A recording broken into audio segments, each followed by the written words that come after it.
নমস্কার বন্ধুরা, সবাই কেমন আছেন? আশা করি সবাই ভালো আছেন। আমিও ভালো আছি। তো আমি আজকে একটি নতুন রেসিপি নিয়ে এসেছি, মটন কুরমা। আপনারা একদিন বাড়িতে এভাবে রান্না করে খেয়ে দেখবেন, খুবই ভালো লাগে। আমার পুরো ভিডিওটি দেখতে থাকুন। ভিডিওটি ভালো লাগলে চ্যানেলটি সাবস্ক্রাইব করার অনুরোধ রইল। তাহলে চলুন রেসিপিটা শুরু করা যাক।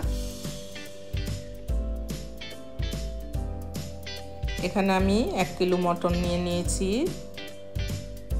মটনটা ভালো করে ধুয়ে নিয়েছি। এখানে বেরেস্তা ভেজে নিয়েছি। বেরেস্তাটা একটা মিক্সার বাটিতে দিয়ে দেব, দিয়ে পেস্ট করে নেব একটু জল দিয়ে। আর মটনটার মধ্যে একটা পাতিলেবু রসটা চিপে দিয়ে দেব। দিয়ে দেব পরিমাণ মতো নুন, দিয়ে দেব হলুদ। এখানে 3 চামচ পরিমাণ জিরের গুঁড়ো, 3 চামচ পরিমাণ ধনে গুঁড়ো, গোলমরিচের গুঁড়ো 1 চামচ পরিমাণ, 2 চামচ পরিমাণ কাশ্মীরি লঙ্কার গুঁড়ো, আদা রসুন বাটা আছে, 1 বাটি পরিমাণ সরিষার তেল, কাঁচা লঙ্কা বাটা পরিমাণ মতো, ঝালটা আপনাদের স্বাদ অনুযায়ী দিয়ে দেবেন। আর বেরেস্তা ভাজা পেস্টটা দিয়ে দিয়েছি। দিয়ে দেব 2 বাটি পরিমাণ পেঁয়াজ কুচি। এখন মাংসটা ম্যারিনেট করে নেব ভালো করে।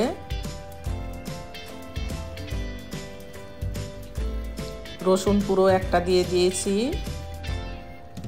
আদাটাও দিয়ে দিয়েছি 4 চামচ পরিমাণ। আর ঝালটা আপনাদের স্বাদ অনুযায়ী দিয়ে দেবেন। আমি এখানে 10-12টা কাঁচা লঙ্কা দিয়েছি পেস্ট করে। ভালো করে ম্যারিনেট করে নিতে হবে।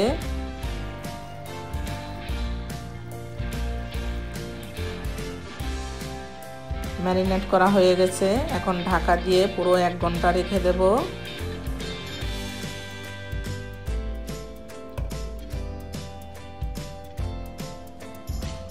এক ঘন্টা হয়ে গেছে। আপনাদের হাতে সময় থাকলে আরও বেশি টাইমও রাখতে পারবেন। মাংসটা গ্যাসটা ধরিয়ে বসিয়ে দিয়েছি।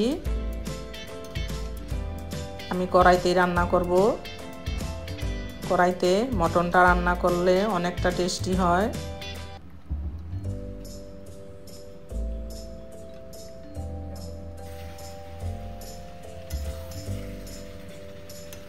একটু নাড়াচাড়া দিয়ে দেব।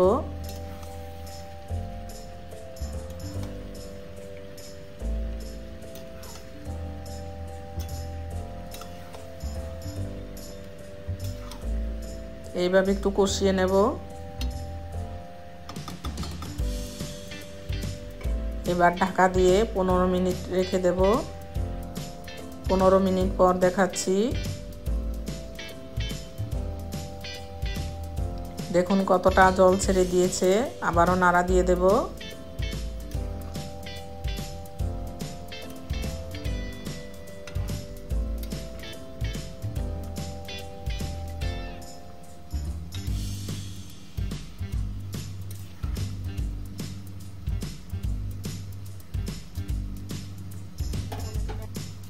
এবার দিয়ে দেব 3-4টে পরিমাণ টমেটো কেটে নিয়েছি। টমেটোটা দিয়ে দেব।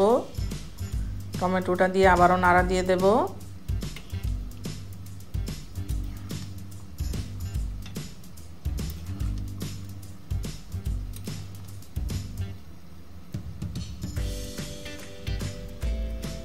এবার ঢাকা দিয়ে আরও 15 মিনিট রেখে দেব। 15 মিনিট পর দেখাচ্ছি। দেখুন মাংসটা অনেকটাই মজে গেছে।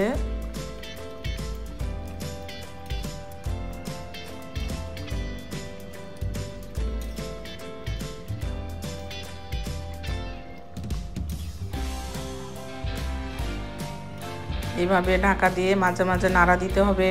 আরও 15 মিনিট পর দেখাচ্ছি। দেখুন ঝোলটা অনেকটা শুকিয়ে গেছে। মাংসটা রান্না কমপ্লিট হয়ে গেছে। নামানোর আগে 1/2 চামচ পরিমাণ গরম মশলার গুঁড়ো দিয়ে দেব। আপনারা এইভাবে বাড়িতে একদিন রান্না করে খেয়ে দেখবেন, খুবই টেস্টি হয়। বেরেস্তা ভাজাটা দেওয়াতে মাংসের কালারটা অনেকটাই চেঞ্জ হয়ে গেছে। আমার পুরো ভিডিওটি দেখার জন্য ধন্যবাদ। ভিডিওটি ভালো লাগলে চ্যানেলটি সাবস্ক্রাইব করার অনুরোধ রইল। আমি এক পিস নামিয়ে দেখাচ্ছি কতটা নরম হয়েছে।